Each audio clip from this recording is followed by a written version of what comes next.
they give you the end result of what would happen if you FOIL it, and you are breaking it down into binomials. So think of it as unfoiling it, all right? So foiling is when you are given the two binomials, and you do first, outer, inner, last, you combine your like terms, and then you have a trinomial.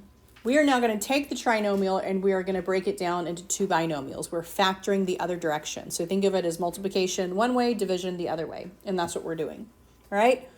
When we do factoring, we look at, in the first type of factoring we're going to do, we're going to look at the last term. So let's talk about what happens when we FOIL first, all right? So let's look at just an example of FOILing. So let's say I have something like x plus 2, x plus 3, all right? First terms, x times x, that would be x squared. X times 3, that would be 3x. 2 times x, that would be 2x. And 2 times 3 would be 6, okay? When I simplify, I combine these two middle terms, right? My first term doesn't simplify. My last term doesn't simplify. And my middle term is made up of these two. And that's how I would get the trinomial. So what happens when you're factoring is the first set of your numbers is made up from the factors of the first term. X squared, well, x squared can be broken up in x times x, all right? The last term, 6, that is made up of the 2 times the 3, right? The middle term then is made up of the 2 and the two middle ones, basically. So basically your outer and inner terms. That's what you're looking at. And when you look at the fact that it's added, what you're doing is you're saying, well, 3 and 2 are factors of 6, and they also add up to 5, okay? So 3 and 2, factors of 6 that added up to 5. And so what we're going to do is we're going to break this one down based on that reasoning. So we are going to look at 12. The first thing you're going to look at when you factor is that last number, 12, the last number. And you're going to think of all your factors of 12 just like you did from bell work. So my factors of 12 are 1 and 12, 2 and 6, 3 and 4. All right, so we have all my factors. We know that 1 times 12 is 12, 2 times 6 is 12, 3 times 4 is 12. And now we're going to look at those groups and we're going to say which of those groups add up to give me 7x. So which of those add up to give me 7? 3 and 4. And so that tells me I am going to break this up into x plus 3, x plus 4. All right? And you can double check. How do you think I can check this? How can I check to make sure that x plus 3 times x plus 4 equals x squared plus 7x plus 12? Just FOIL it. All right? But this is your answer. Factors of 12 that add up to 7. My factors of 10, that's 1 and 10, right? 2 and 5. That's it. I'm looking for the ones that add up to 7, which are which ones? 2 and 5. So my final answer should be g plus 5, g plus 2. G plus 5, g plus 2. Okay? Factors of 20. So I have 1 and 20, 2 and 10, 4 and 5. All right. I'm looking for factors that add up to 21. Which ones are those? 20 and 1. So v plus 20, v plus 1. V plus 20 and v plus 1. The last one, factors of 30. So I have 1 and 30, 2 and 15, 3 and 10. I probably don't need to keep going, but all right. Factors that add up to 13. 3 and 10. A plus 10, a plus 3. So order does not matter. All right. So this is multiplication.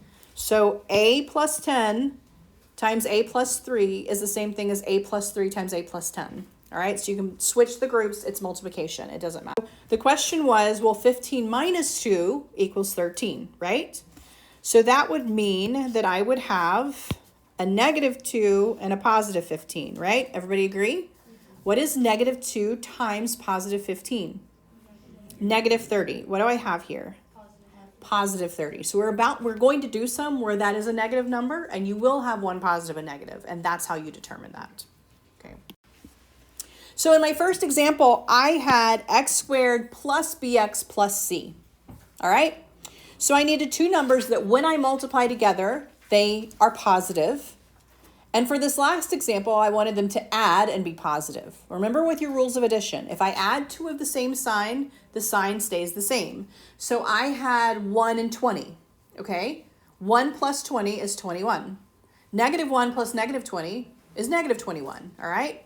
So what I'm going to start doing is I'm going to look at these, and the first thing I look at is this last sign. This last sign is positive.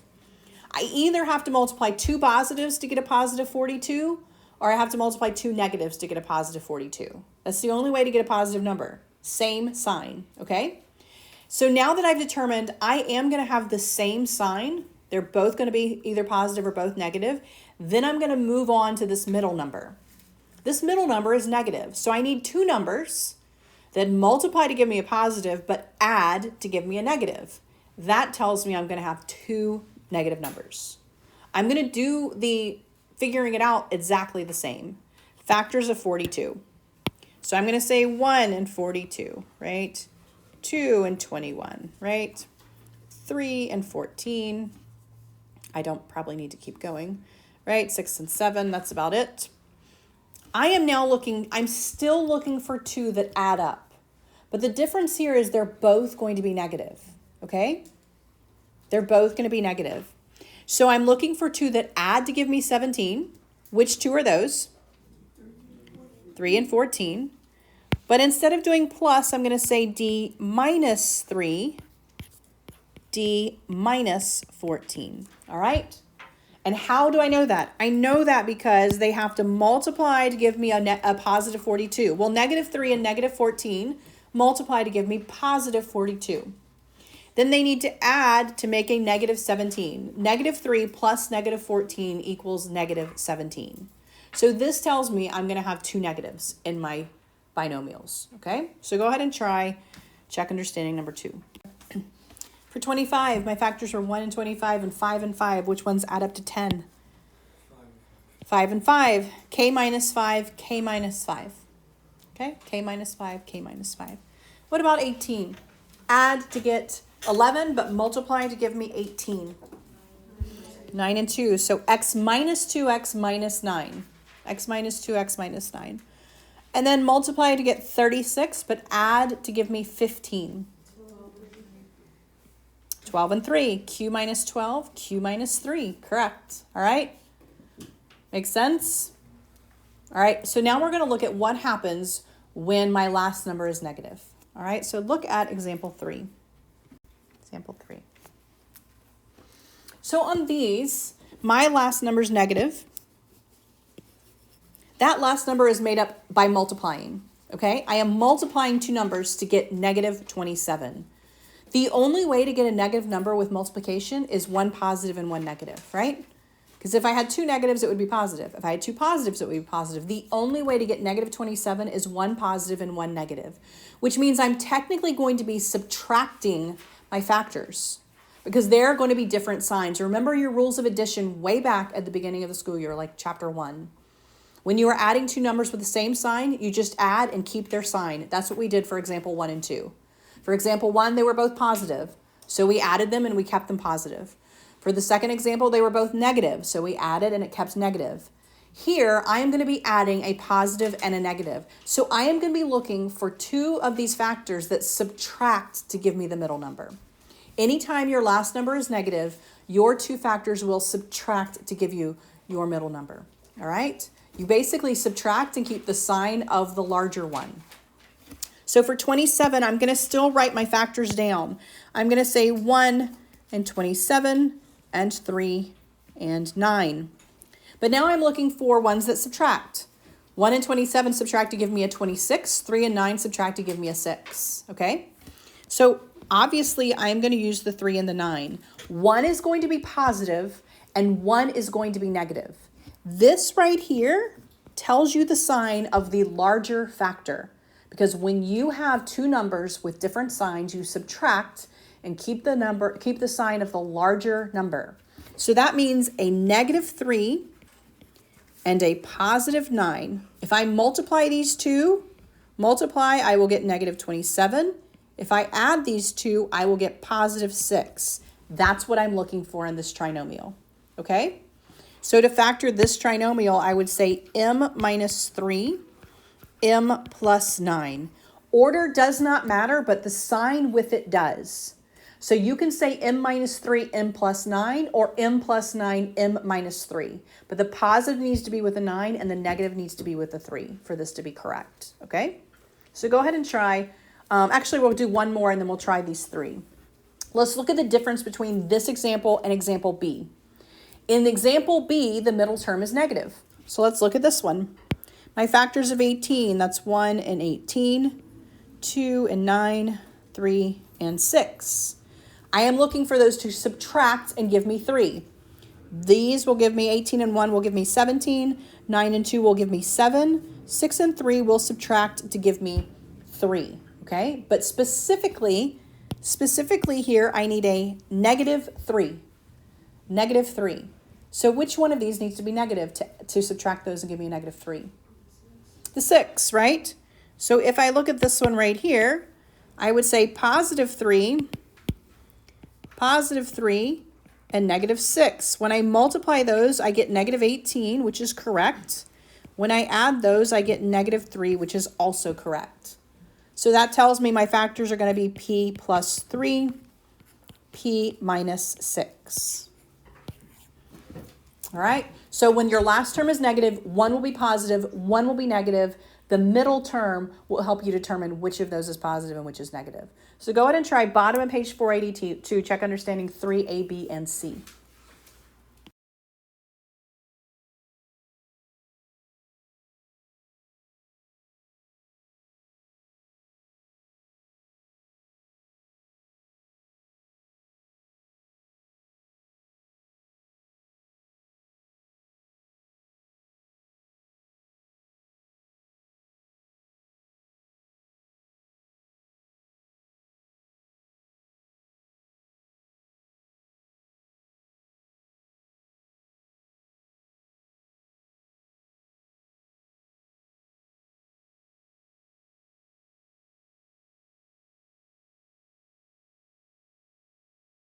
All right, let's look at the first one. Factors of 20. Which one of those subtract to give you 8?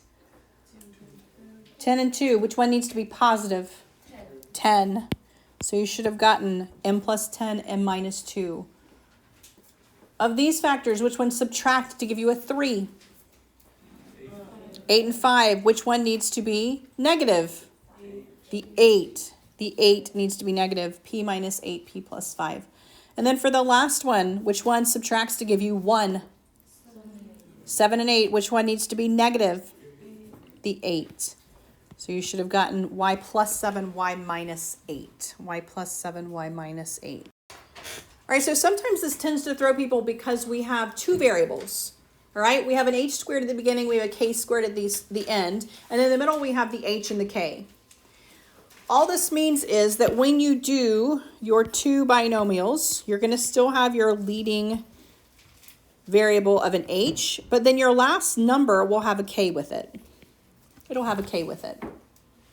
And so then you just have to look at your 77, and you are going to just do your factors of 77 that subtract to give you a 4. So what two numbers multiply to give you negative 77, but then subtract to give you a 4? 7 and 11, right? Which one needs to be negative? The 11. So I'm just going to say plus 7k minus 11k. So when you have your variables thrown in there, don't let it throw you off. Just know that the first term is going to be your first variable and the last term is going to include your last variable. So go ahead and try A, B, and C there. A, B, and C. The first one, we are looking for numbers that multiply to give you positive 24 and add to give you positive 11. What numbers multiply to give you 24 and add to give you positive 11?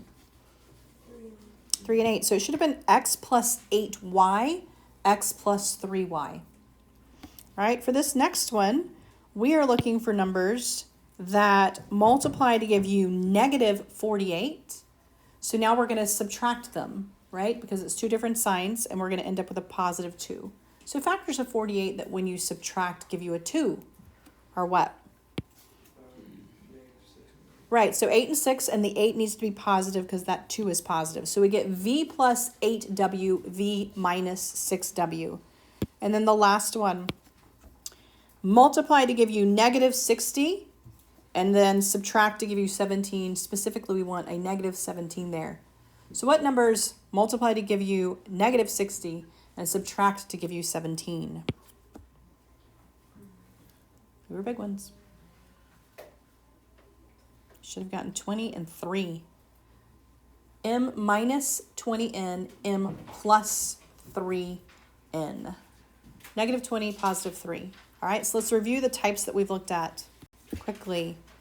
The first type we looked at were all positives. So you're multiplying to get a positive number at the end, and then you add those two numbers to get the center. And those are both positive, so it's going to be plus plus. So when you factor something like this, you are going to have x plus some number, whatever it may be, and x plus some number. M and n should be factors of c. For the second one, we are also multiplying to get a positive c, but we want to add to get a negative number in the center. So this is going to be a minus factor of c and minus factor of c. These last two are going to look very much the same. The difference here is the middle term is positive. So I'm going to multiply to get a negative, means one's positive and one's negative. But I need to pay attention to the fact that this positive should be my larger term because it follows the middle number there. And so this last factoring is going to be exactly the same. 1 plus and 1 minus. But now you want your larger term to be negative because it always follows that middle number.